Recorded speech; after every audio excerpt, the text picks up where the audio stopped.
What's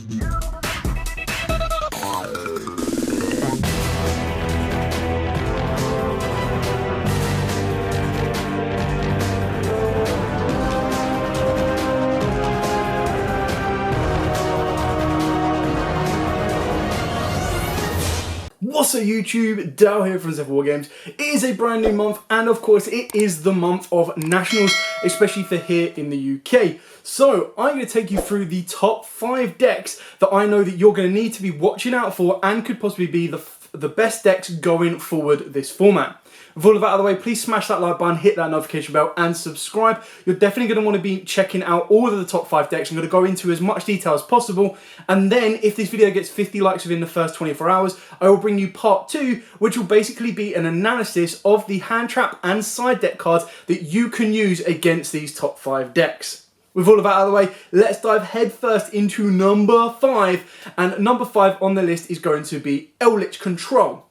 Now, why is Eldlich Control here? Well, quite simply, a lot of the decks, bar something like Floowandereeze, and even then Eldlich can still combat them, are not really prepared for the heavy floodgates and back row that the Eldlich deck can produce.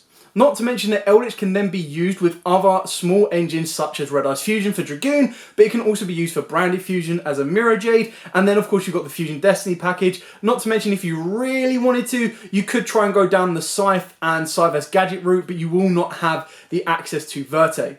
The deck is still incredibly powerful considering that it can protect its back row using Lord of the Heavenly Prisons, and the fact that it can also play as many of the floodgates as possible. In theory, the deck could run Gozen, it can also run, and sometimes it does also run There Can Only Be One. It can also play Rivalry, so whatever fits the format it can utilise. It can utilise Super Poly because its extra deck is completely empty. It can use some of the best draw cards in the game with stuff like Extravagance, and then on top of that as well, it's got an insane boss monster that can send, revive, and become a 3500 near enough indestructible beat stick. It is incredibly powerful.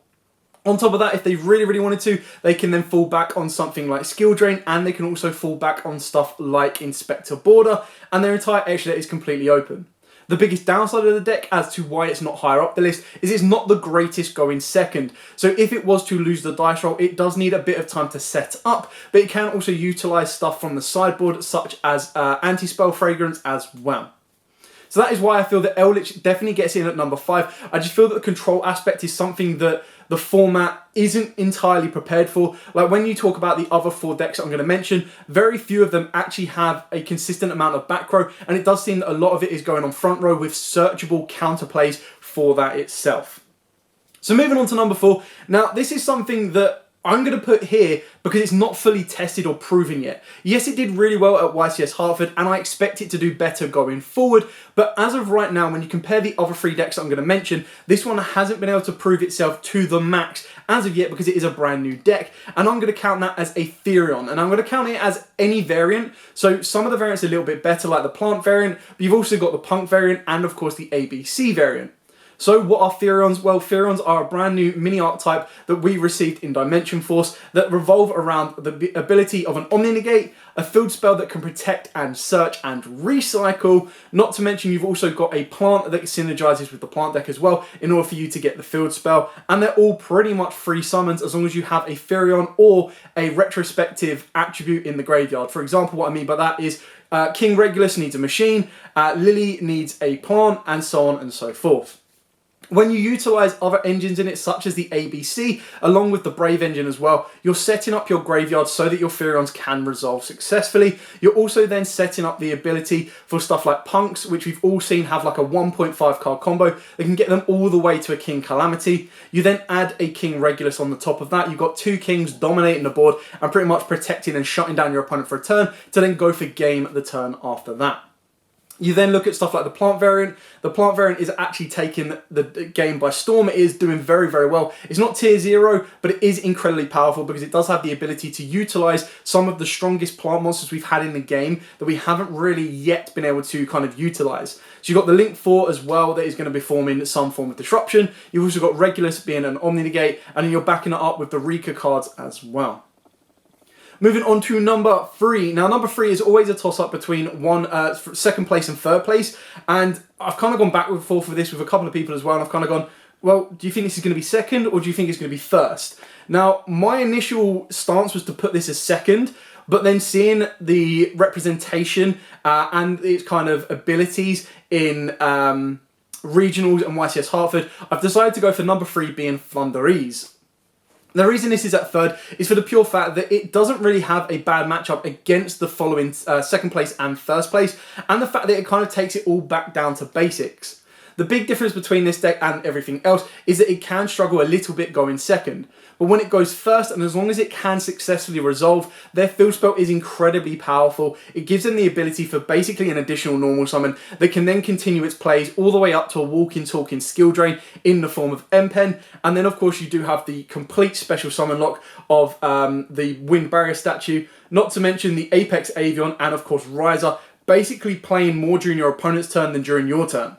You then couple that off with the side deck cards when you start to put in the Harpy's Featherstorm, which basically says, if I control a Winged Beast, your cards can't do anything for the entire turn. So quite like King Calamity, it makes your opponent skip a turn. The fact that it's got all of these built-in interactions and basically ways of saying, you don't get to play the game, kind of gives it that top above everything else, or above the previous two that I've mentioned. The reason it's a little bit further down is it does have a tendency to brick as well as do the other decks, but it's one of them ones where if it does brick, the chances are the second and first place decks are going to win against it, and trying to break an established board, unless they open up something like Dark Ruler no more, they will ultimately lose. Moving into the second spot. Now the second spot, of course, is going to be one of the past metas, but is also following through to this format as well, and that is, of course, Swordsoul. So Swordsoul got a bit of a boost thanks to the ban list because they now got desires back to 2, which is a very quick turnaround considering the previous list put it to 1. This increases the consistency of the deck, but it also gives them the ability, as long as they don't banish all of their pieces, to continue to play, and it has a lot of gas. This is one of the more commonly used phrases in Yu-Gi-Oh! Right now, and basically what it means by that is being able to do so much without even conducting a normal summon, all off the back of 1 or 2 cards, and being able to constantly keep producing boards. The best thing about this as well is it does have the ability to balance both front row and back row, so that it doesn't lose to a single Forbidden Droplet and it doesn't lose to a single Dark Ruler no more. It does take out a lot of their interactions, but the fact that it's got graveyard utility, back row utility, front row utility, and then on top of that it also has the ability to burn you for a maximum of 3,600 before you've really been able to start to play the game, it's incredibly powerful. It's also got a bit of a resurgence considering that Token Collector has been moved a little bit out of the main deck. And, well, say out of the main deck, out of the sideboards. It will start to falter once it comes back into the sideboard. And once you start seeing Token Collector dropped against the deck, it does require a specific type of Swordsoul player in order to play around it. However, if you are facing these Swordsoul players at the higher end of the tables, the chances are they'll have the ability to play around it. You've got stuff like Forbidden Droplet, you've got stuff like the Shooter. They've got the ways to kind of play around and still continue to make their boards. Not to mention they can still make Yazi plays with obviously just the Tenyis as well. Before we move on to number 1, I'm going to do some honourable mentions. Now, these are decks that are still very much floating around. The format hasn't completely settled due to the change of ban list, due to the introduction of Dimension Force. But considering this is now National Section, and it is the final quarter, or I believe the second third of the regional forces, it does kind of give you a bit of expectations of what's going to change and what's going to come up. Plus, the ban list has given back certain decks that I'm going to mention in this upcoming bit as well.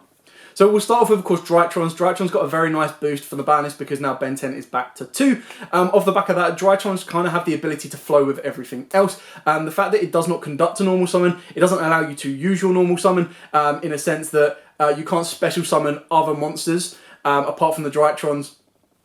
It does have a lot of gas, but again, it can be stopped quite easily. Drone Lockbird, I highly expect to make its way back, considering that the Therion version of decks is doing a lot of searching. So you look at the Brave package, when they add that, you've got the Field Spell if you're playing the ABC version. You've got the Field Spell for the Therions. A lot of that is doing searching, so a single Drone Lockbird can really, really slow them down. And it will also stop the Punk Engine as well. But we'll talk about that during our hand trap kind of section.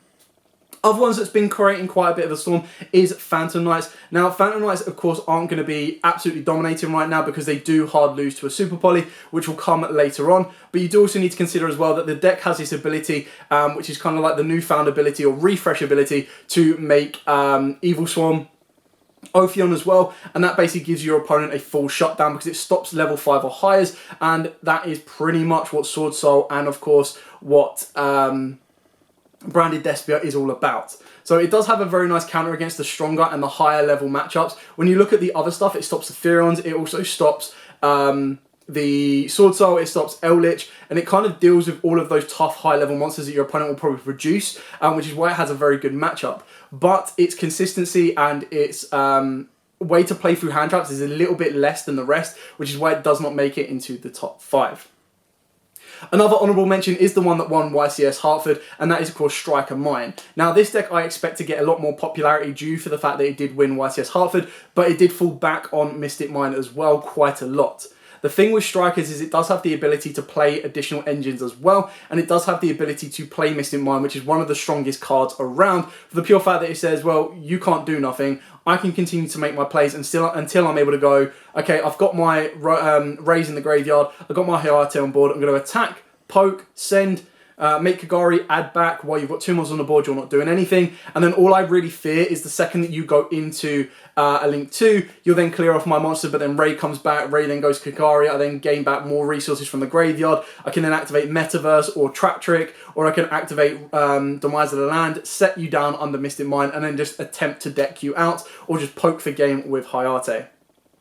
So that deck's obviously got a hell of a lot of competitive play, and you saw that at YCS Hartford. It's something that I think a lot of players are going to start to get used to and start to prepare for, but it's also something that I don't feel will be as dominant now that everyone is fully aware.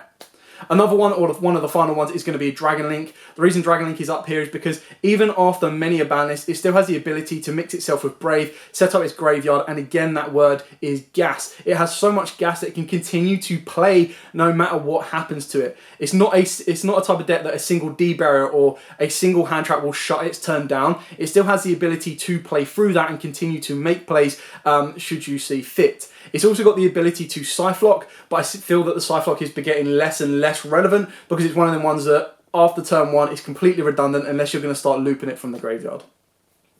And now moving on to number 1. Now this isn't specifically branded Despia, but it is just that form of branded with Despia with anything else you want to throw into it, along with the kitchen sink. Now we do have, of course, the more recent variant, which is the Predaplant version. You've also got the ability of playing it as a full go second version. You've got the Dynamorphia version. You've also got just the normal branded Despia version with the Allure of Darkness, with the Merry Carriers, and again just has so much gas. It keeps going and going and going and going.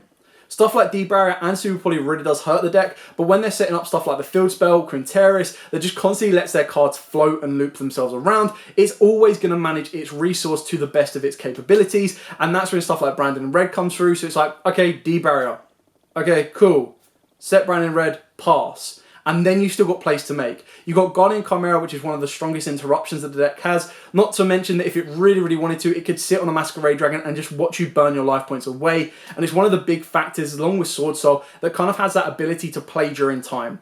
Time is such a big factor in the modern game state that you kind of always want to make sure you have an ability to win.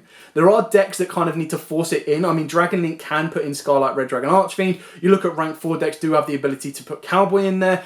Sky Strikers have the ability to gain life through Kana. So there are different ways of trying to make sure your deck naturally has the ability to win during time. And it also gives you that loop around that should you get to that point, you are going to be able to make sure that you have the best possible chances of coming out in that matchup rather than ending in a draw. And so that is it for my top 5 and honourable mentions. I know this is pretty standard for what most people are saying, but that is what you're going to get with a top 5 list. What I kind of wanted to provide more with you was a bit more in-depth breakdown and discussion about each of these decks and why that I feel they fit within these top 5 kind of listing and deserve their rightful places.